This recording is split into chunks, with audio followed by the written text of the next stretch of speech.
Hi, and welcome to How You Been? The limited series podcast sponsored solely by DoorDash. DoorDash is an amazing app where you can get all your favorite local restaurants, chains, and even grocery store items delivered right to your door. Speaking of, do you want tacos? I would love tacos. Perfect. I'll order from DoorDash. Speaking of something I would love for you to enjoy this conversation that we had with our long-lost buddy, Connor Franta. We talked to him about his foray into the world of photography and how actually intense and cool it has been for him, and how he, motivates someone to feel beautiful in front of the camera. We also talk about what it's like to be one of the contributing factors to the legendary idea of a content house. And we also just see what he does in his free time. He's got some sourdough starters, but does he have any bread finishers? Wow. So let's ask Connor Franta, how you been? I don't see how that's any of your business. Connor Franta, we are so excited to be with you right now. I love it because you are so subtly sassy all the time, and it's unexpected, but it's also like a warm hug at the same time. Yes, absolutely. How dare you? I know, see? There it is. No, but it's true. If you were in the Drag Race workroom, I would call you the sass assassin, because you don't see it coming, and all of a sudden, broken neck from the sass of it all. Yeah. It's the perfect. It's where my Minnesotan meets my Californian. You know what I mean? Oh, there you go. That makes perfect sense. The hybrid you have really, truly developed. Yes. Speaking of places that aren't California, recently you've been on a road trip, right? Can you talk? Oh, yes. Can you talk about this at all, or just give the, broad strokes? I can give you not necessarily the reason I was on the road trip, because it was for work related that isn't released, but Gotcha. I can say, yes, I have been using the pandemic as a means to get in my car and get the hell out of California. I drove to San Francisco, and then up to the coast of Portland, or to the coast of Oregon, and then to Portland. Wow. And that is the third time I've done that solo. That You're exact all by yourself? trip? Not that exact trip, but trips of 20 hours by myself. Wow. Now, was that, because it's happening, after being in quarantine for so long, was that helpful or was that hurtful? It's just like you're by yourself in quarantine with just your brain, and this is it's just gonna be me and my brain, but we'll be on the road. Right. So let's see. Yes, exactly. I know it's really confronting at first. Yeah. You're like, how do I sit with just myself in a new location? It was hard enough to sit with myself in my own location, but I kind of like challenging myself in that way. So it's uncomfortable for the first few days, and then you kind of find this peace in your own company that I really enjoy. So Do you talk to yourself a lot? Oh, so much. Okay. Because I get to a point where I don't realize that I've been making up musicals, or I've just been telling someone off who's not even a real person. Yes, every time. Yeah. The other It's a day, full sitcom up in there. the other day when I saw that Bethany Frankel was going after Meghan Markle online, I had a full conversation with myself as to what I would say to her if I heard her say that in person. And I just, you live your fantasy. It's an episode of What Would You Do? You're pretending you're in the booth at the restaurant. Exactly. Would you stand up to the racist? Would you? I would like to think I would. Everyone would like to think they would. That's why the show is so compelling. That's true. Is because your actions speak louder than your words. Now, I have a question, because did they not think when they were naming that show, there was already a hit show on Nickelodeon hosted by Mark Summers called What Would You Do in the 90s? Yeah. This is And Connor, this lot is to unpack, this is- unpack there. we haven't talked to you. A lot going on there. We haven't spoken in years, but this is Sorry. what we need your hot take on. No. I'm focusing back on Connor. I expected nothing less than this wormhole. We within told the you. first 2 minutes. We told you that we don't know how to do this, but we're just trying to have a fun time, and you don't have to be nervous at all. No. Okay, back to you.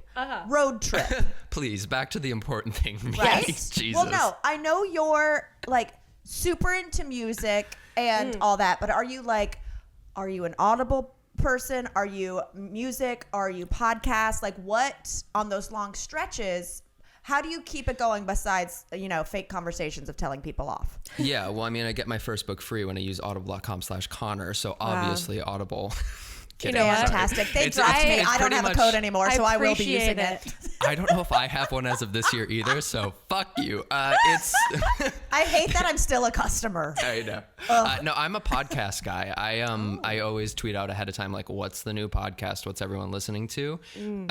Because music after a while just kind of gets boring. It's like I don't even know how I could fill 20 hours with music, frankly.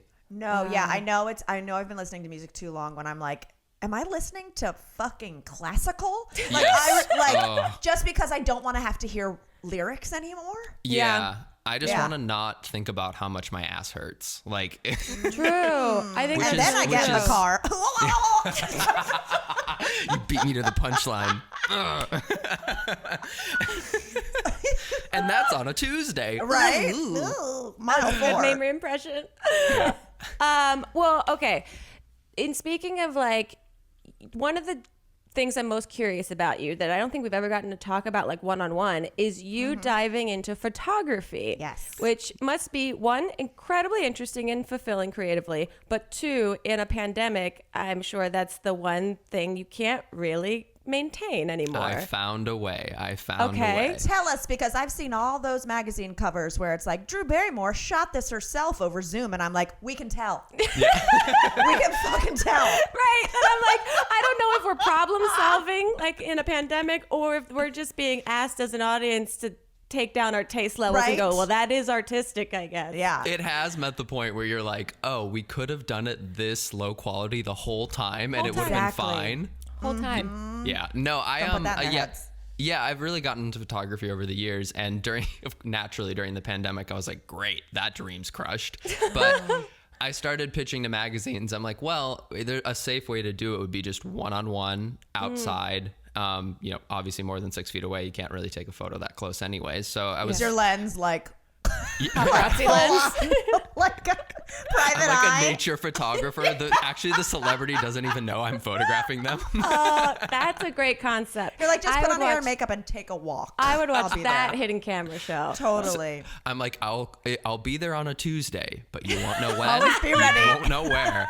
The photo will be taken. Yeah. That's actually a great pitch for a series. Anyway, I digress. But how did you get into it in the first place? I mean, obviously we're old buds from YouTube and whatnot, and so we're very good at taking pictures of our own faces to try to further our career. But like, when did you go, you know what, I'd like to turn the camera around? Yeah. And have like the guts to pursue that. Yes, because totally. like it seems like a very intimidating industry to me.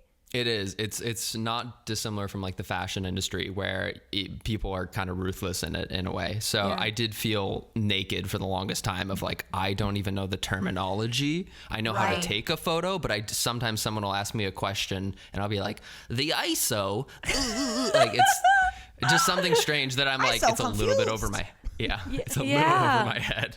But no, I've always been taking photos. It was one of those things where I'd realized it's probably my most outstanding hobby, the thing I've done the longest. Ever since I was 8 years old, I would take my dad's camera and just run around the backyard taking photos. And then I would submit them to the Houston County Fair. Really? Wow. Oh yeah. And I would win a blue ribbon. Wow. So you were an award-winning photographer before you even age. got into YouTube? You can add that to my Wikipedia any day of the week. Seriously. An award winning. Yeah. No, genuinely, it's been the thing I've done the longest. So I got to like the state fair and everything, the Minnesota State Fair, which is infamous. Wow.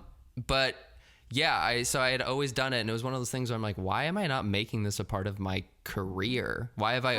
Right. To a certain extent, it still feels like a hobby, but I'm like, if I enjoy it that much, why am I not doing it more often? Right. No, I think you've crossed the threshold from hobby when you have magazine covers. Yeah, well, that's what I'm so curious about is that you come in as this like, influencer YouTube person.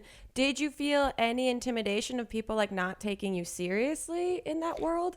Definitely. I get the question a lot. I get that question a lot of like, when did you get into this? Almost assuming that I got into it because of that. Right. But let me tell you, the fashion and the photography world could give a shit. They couldn't give any shits that I have a YouTube following. They don't care. With anything, it's more like, that's not cool. We don't want to work with you. Right. So it's been pretty tough to get opportunities. But I had a friend who worked for a few magazines in his past. So I was like, how do I do this? Help me in any way. Like, tell me who to schmooze, what are the right things? How do I set up a portfolio, et cetera, et cetera. And yeah, it took a few years, but I started getting opportunities. What's been your favorite gig, if or you will?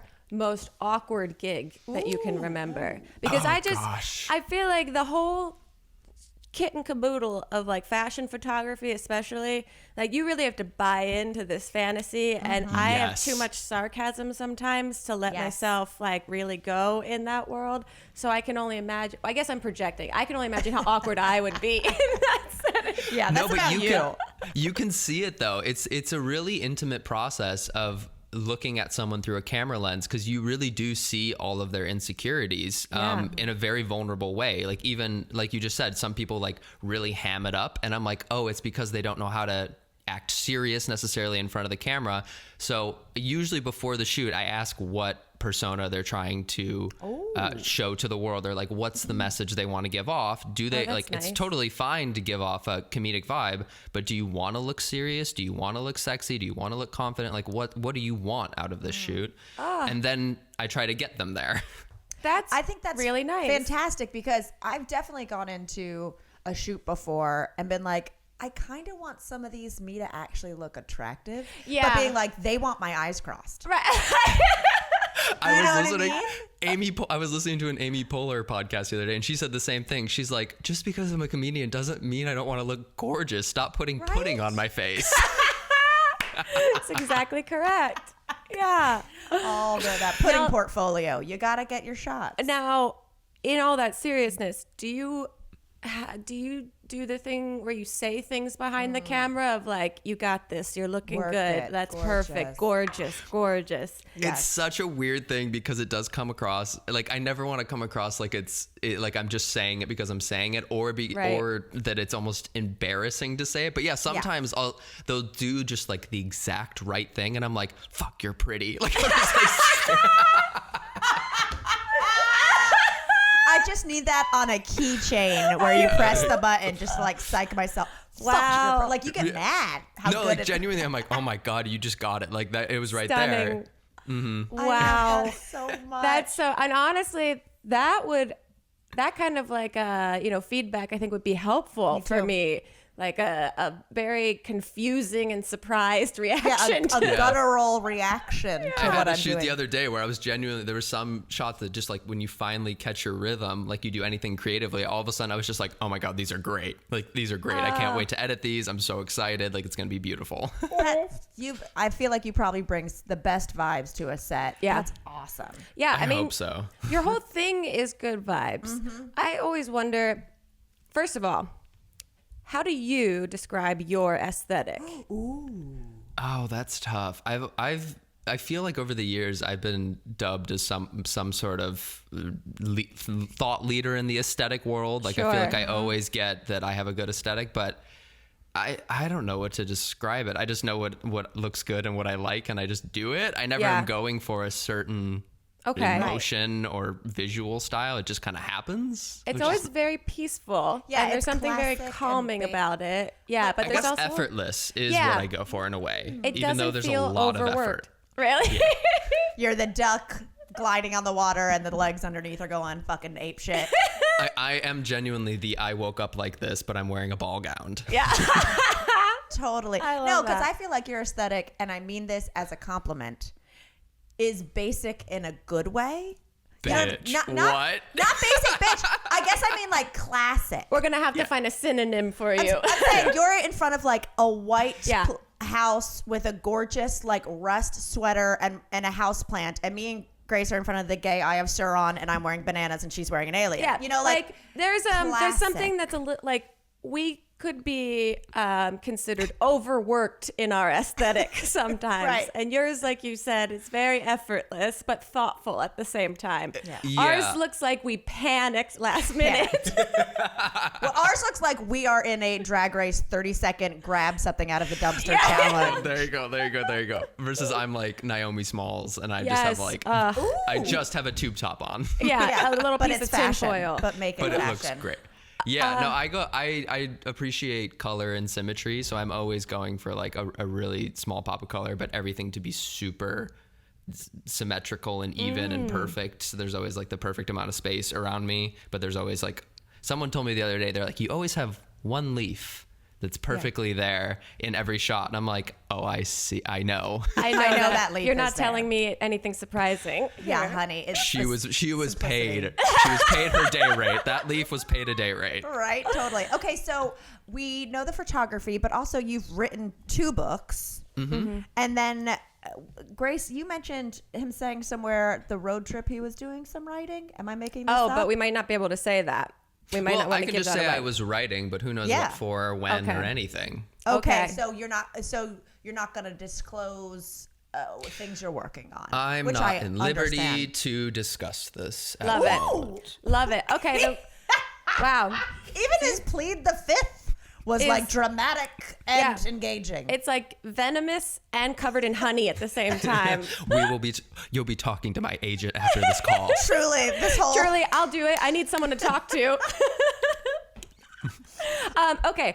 We saw recently that you did a live stream for charity with the original members of O2L. I always want to say D2L, but that's not correct. really Yeah, that's my online learning system. down to learn. That's literally, I think, what D2L. it stands for. But Yeah. O2L, I wonder, what do you feel like being part of the responsibility for starting the idea of content houses? Oh, that's a little shade to someone. We had a little beef. I've had some beef this year, ladies. Have online. you? Oh. Well, in that realm of people just randomly coming for me, and I'm Really?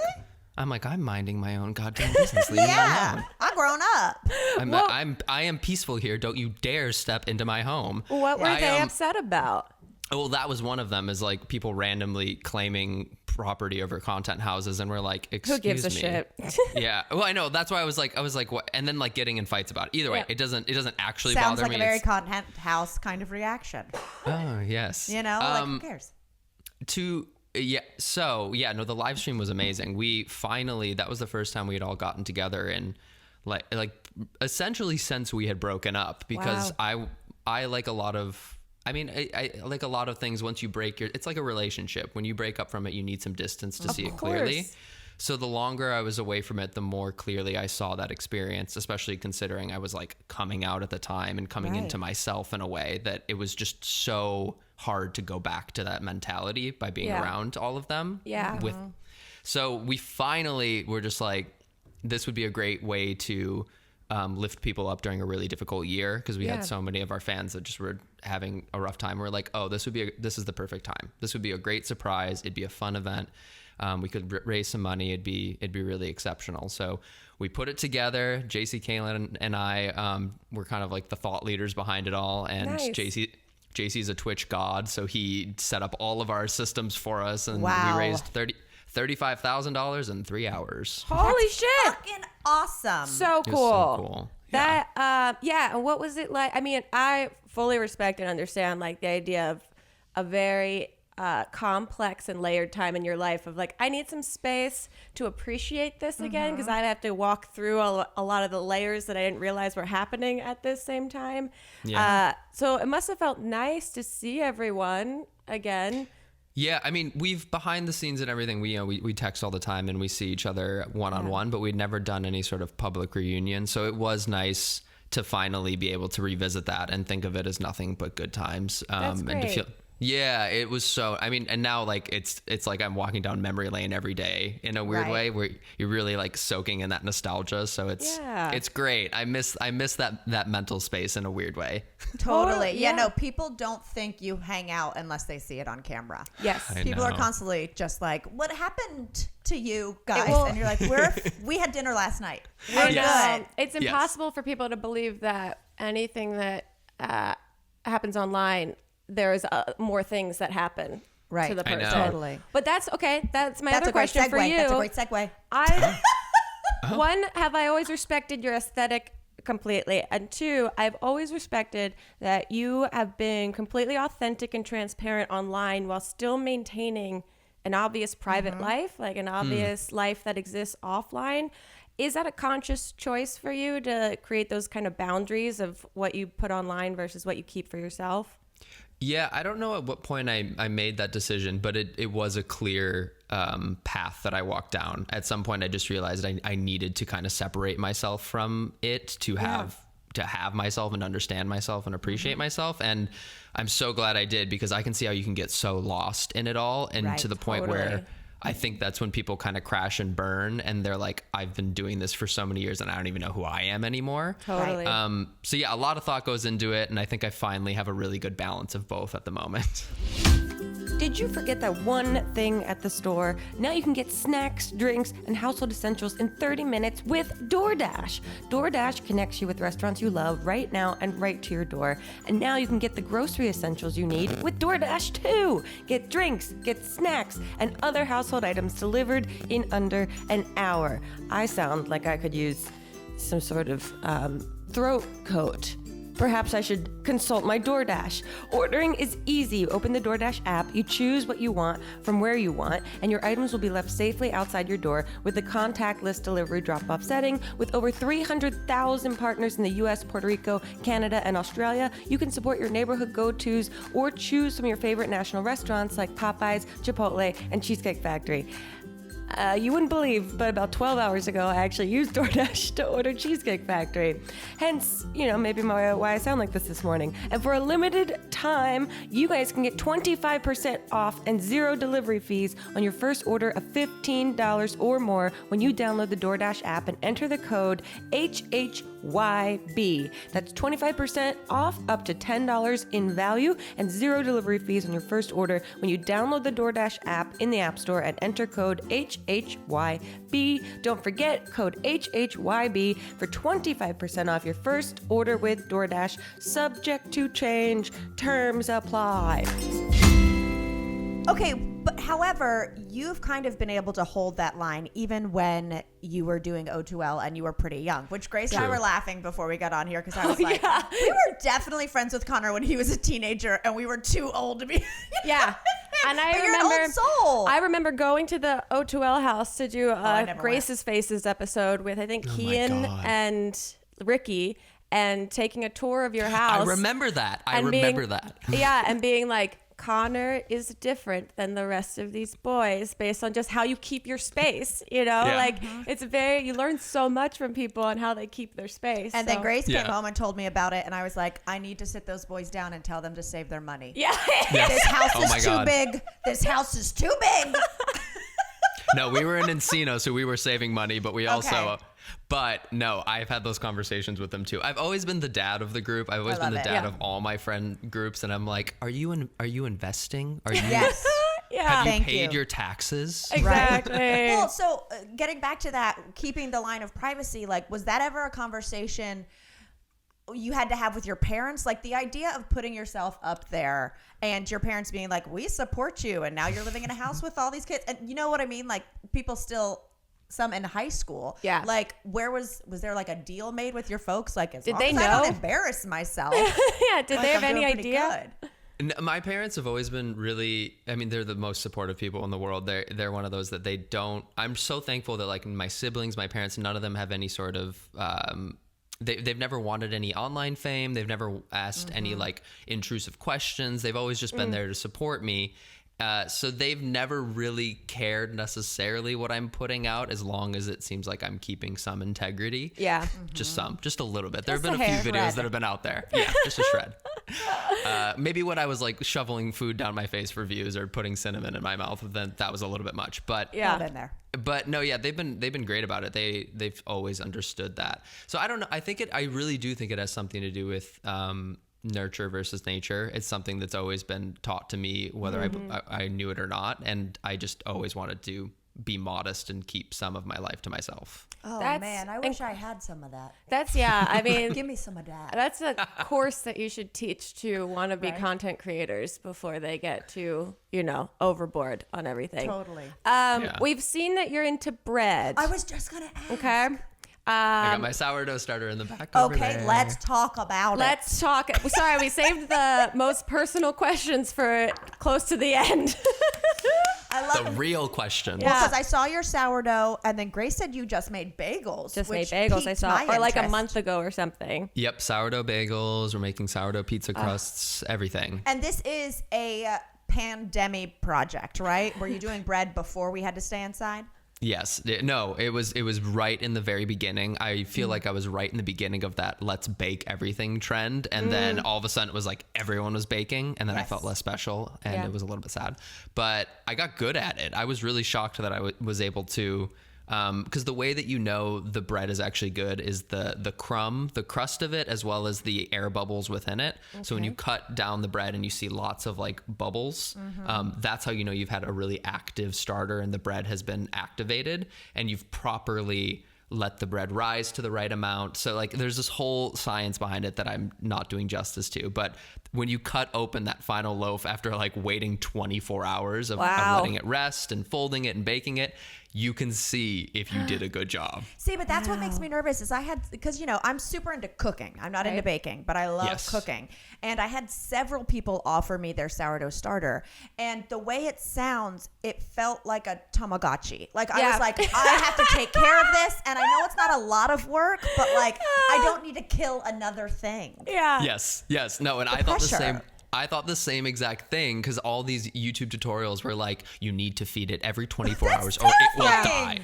It will die. I don't need to Murder. be presented with my maternal No. inefficiencies Right? in bread form. But so my brother's a really good baker as well, and I just learned from proxy with him that he keeps like the tiniest amount. He just lets it sit on the counter for weeks, and then he uses it. And it's totally fine. It's one of those things where you realize that like nature is resilient, and bacteria ain't gonna die. That's It's for gonna- goddamn sure. As soon as you give it any food, it's gonna bloom, and you're gonna do like it's fine. You could let that thing sit for months, and it would come back to life. Do you have any baking goals you haven't achieved yet? Oh my. Or are you just kind of like, I know how to What make a good sourdough. How many hours do we done. have? What a question. Because we I are really- both British Bake Off like fiends. So, The best. do you have that like, well, one day my cinnamon rolls or what have you? They'll be award winning. Mary Berry. I'll get the handshake from Paul. Talking about them, baby. I mean, not really. I feel like it's one of those things where I just want to keep trying more and more difficult recipes. Like I would really love to make a difficult croissant with all those layers Holy and the shit. folding. Yeah, I mean, French patisserie is so difficult, so I would love to give that a real go. But it has. I'm shocked at how much you just learn without realizing it. I'll watch the Great British Bake Off, and someone's pastry will fall, and I'm like, ugh, they took it out of the oven too soon. They took it out of the oven too soon. The heat and the chemistry and both. And I'm like, how do I even know this? Yes. It just happens. I would say that Connor Franta is a croissant and that you are a classic, but you so many layers. She's trying to make up for calling you basic. I am. It's working. It's working. This is going to be the worst reveal, but Connor, would you like to play a game? Oh yes. Let's Oh do it. yeah. Okay. Well, here's the thing. When you Google it What comes up? says you're from Wisconsin. Bitch, what a lie. So literally, I just looked and checked, and I looked up. I was like, born in Wisconsin, but I only lived there for like a couple months. oh my god! I So created a whole basically, entire game based on Mamrie Wisconsin. That's fine. Mamrie makes games that are relevant to the interests or life of our guest. And so Mamrie's made a game for you today based on the fact that you are from Wisconsin. We were Let trying me to guess. Does it have something to do with like the sin in Wisconsin? You're no, a pun queen. No, Oh. it was Pop Whiz instead of and it was just like Wisconsin facts.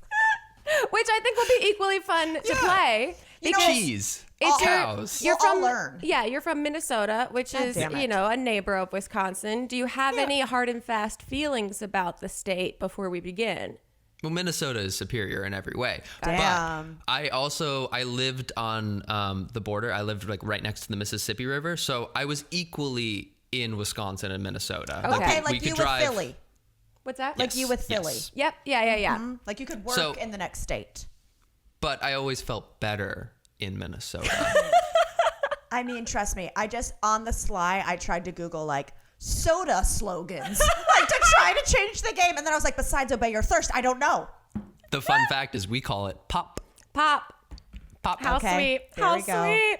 There we go. Well, we're all going to learn a little more. I don't know any of these answers, so I'll play along as someone who's equally not from Wisconsin. Literally, Yay. in the first 30 seconds, we were like, you're so nice. You're like, it's the Minnesota in me. And I was like, oh, I saw, no. if we rewind the tape, you will And see that's the when Mamrie realized you she will done literally fucked up. see the moment that I felt Mamrie look at me, and I was like, I'm not going to break eye contact with Connor. I'm not going to let him know that we have a secret now. I was like, oh, fuck. Larry Yes. David pops up. All right. Well, I've got a couple questions. And you know what? Our listeners will leave here knowing a lot about Connor and the state he doesn't hail from. Well, yeah, That's okay. I'll play two It's fine. and see if we can see who wins this. Okay. First Okay. question. Okay. Hit me. Which of these was not invented in Wisconsin? Okay. The blender, the ice cream sundae, or the Thigh Master? I feel like this is a trick question, and it's not the ice cream sundae because Ooh. of dairy in Wisconsin, but maybe I'm wrong and I'm thinking too much. I feel like I dated a guy from Wisconsin when I was much younger, and when I went out to visit, his family took us for like ice cream sundaes, and so I'm gonna say that that's gonna be there. I'm gonna go with blender is not invented in Wisconsin. I have this strong urge that blender is. Okay, I'm gonna go the curveball here. Ice cream sundaes were not. Okay. You guys are both wrong. Thigh Master wasn't. Master. I threw in a curveball, and you goddamn swung at it. I thought Then that it was. explain the tree trunks that people walk around Right? with. there. Truly. I thought that there was like their invention to counterbalance the fact that Right. they invented ice cream sundaes. No, they invented ice cream sundaes and the blender, which inherently makes a great mudslide. Okay. Delicious. Wow. Okay, next question. Y'all bitches are so fake. What iconic blonde beauty hails from Willows, Wisconsin? Oh, Trixie Mattel? No. That is Trixie a Mattel? great idea. It's Barbie. Oh, The character Well, of Barbie which- is supposed to be from Wisconsin, but also Trixie Wow. Mattel. It all makes sense. I know. I was like, Yes. it's Trixie for sure. Because she collects Barbies She's and Milwaukee, Mattel. Okay. Yeah. But Milwaukee's still. Wisconsin. Yeah. Yeah. Yeah. Okay. Oh, wow. We're learning about Trixie's. Wow. I didn't know Character. Barbie hailed from Wisconsin. Willows, Wow. Wisconsin, which is funny because, like, whenever you've heard Barbie talk on anything, she should have that thick accent. She does Right. not. She should, yeah. Yeah. Has she Oh ever my gosh. had Oh a my job gosh. as a milkmaid or Don't anything? you know? I don't know if she's as mass marketable doing like, oh my gosh, I'm Yeah, Barbie. the mom from Bobby's World. Okay, Wisconsin likes to be the capital of a lot of things. They have lots of cities are the capitals of this, capitals of that. And with all the cheese eaten there, Grace would need to stay in Green Bay, which is the capital of, With all, which is the blank capital of the world. Green Bay. Blank capital of the world. I was like, Green Bay. Lactose? Well, that's what I mean. That's what, because so Piece I it think together. Green Bay is the Packers, the football Right. team. The Packers are cheeseheads, Right. but I don't know if that just means it's Wisconsin. So Green Bay is the capital of a cheese capital of the world. Well, cheddar cheese. Green Bay is the toilet paper capital of the world. Wow. Do you want to know how that makes total sense to me? I absolutely do, Connor. I absolutely do. Wisconsin is full of paper mills. Oh, which always and- smell bad. That's as soon as you said that, I was like, oh my God, the smells of Wisconsin. Like I can smell it. Wow. It's like We used to- sulfury. We used to travel for swim meets because I was an avid swimmer, and you would drive to certain towns. You'd be like, oh, that's the stinky one. You'd be like, that's the stinky paper mill town. So I bet it was Green Bay. Yeah. they're making toilet paper. They made I Okay. looked it up and they made the first splinter-free toilet paper. And I'm like, at one point we had the risk of getting a splinter on our butthole. That was an Wow. invention and not just like how we Did it Wow. out of Sounds the like gate. a flaw in the invention right at the beginning. Right? Oh my God. Okay, I'll do a couple more. Since Okay. Connor's from Minnesota. This This is important. state don't give a fuck. Wisconsin, as known as the blank state. It doesn't give a fuck. Wisconsin is known It's as known as the. Oh gosh. They don't give a fuck. the Oh my gosh. passive I'm trying to. aggressive. Yeah, the passive aggressive state. I know. Right? That's why I'm like Isn't like it's like Midwestern nice is also That is just true. passive aggressiveness? That's more southern, but here. the state of pride. It's the Badger state. I was trying to be like, Oh. Badger don't give a fuck. Oh, Gotcha. But here's the honey, fun yeah. fact. It's not based on the animal. It's what they called miners back in the day. Like they would mine and they'd Wow. hang and they'd sleep in little places they called badger dens. Anyway, you'll Okay. never use that fact. Interesting. My mind immediately went to like people under the age 18. I know. Oh, you a yeah. badger? It's known as the miner state. Everyone just like booked a ticket. All these pervs booked tickets immediately. There's just abandoned vans They everywhere. sleep where? All together? In caves? In case. Okay, two more. Doesn't sound far off. Go on. No. Y'all are so funny. Wisconsin is actually the birthplace of the satirical newspaper that will have you cry laughing. The Onion. The Onion. Got it. Killed it. Hey! The Yeah. Onion was invented by two college kids in Wisconsin. Wow. I know. I'm also, it's taken like 4 questions, but I'm now also like now on your train of thinking here. This is I what was thinking, like, happens. yes. Some of the games that Mamrie has are real hits, and some of them we learn in real time. Right. Truly, we did one with Scott Hoying, and he just left more confused. Oh no. Okay, one last one. Sweetheart. According to this website that I read, Wisconsin is the only state to have this as its state instrument. The triangle. Oh my God, that'd be so funny. That feels God. fitting. You'd be like, we're simple. That We're would simple be, and we're folk. kind of annoying. You like us in small doses. Well, this is kind of annoying. I would say instrument. trombone. I tried to get you with according. It's the accordion. Wow. Oh, there we Okay. go. Okay. I think it's Okay. very, because they also have like lots That of is bratwursts. I feel like it's a big Polish community. Yeah. You know what I mean? German. It is. That's me. But also not to bring up Trixie Mattel, but she Plays the accordion. accordion. That's right. You guys, I love that this has just become let's learn about Trixie We should Mattel's have- background yeah, we and why her whole alter ego is like this. Who are you rooting for on UK season 2 and Drag Race season 13? Oh, yeah. Okay. We well, could talk for another half. Bibbidi Boulash. Yeah. I'm team Yes. Bibbidi Boulash. Big fan of after the most recent episodes. Yes, Yes. I'm more Oh, yes. in her camp than Lawrence, who I was originally in big time. Even Yes, though I think same. they're going to give it to Lawrence, I just feel like I heard Tyler and Corey talking about this. They're giving her a winner's edit this whole. You guys, we don't know Anyway. when this is coming out, but also like, True, if true. you're only listening to How You Been, you're only getting half the story. This is where we now promote our Drag Race. Wait, I've been tucked this whole time. Connor, we absolutely adore you. So even though we trust what the internet tells us about you, I'm glad we had the opportunity to set our records yeah, straight we're like, on he some really things. does separate his online persona. He's got a fake birthplace. Yeah. I'm but a humble boy from Wisconsin. Well, Connor, where can people find what you want them to find Yeah, good call, of good you call. on the internet? I'm Connor Franta across the board, but honestly, go check out my photography page, Others by Me. Others by Me. And then go clickety-clack on over to Common Culture because I'm dropping some new stuff over there too as well. Nice. So exciting. All So right. cool. Clickety-clack. Never said those words together in my life. Hey, That's gonna we be like that'll to- be your drag like motto. Yeah. Clickety clack. I already have the name. and everything. Oh my but That's God. a story for another podcast. Okay, we'll Here save we it go. then. Oh my Thank you, God. Connor. It was so nice to hear. How you been? Bye. Wow. What I a mean, delightful guy. he only gets sweeter with age. Ooh, that's our tacos. We'll see you guys next time on another episode of How How You Ya Been? Perfect. Great.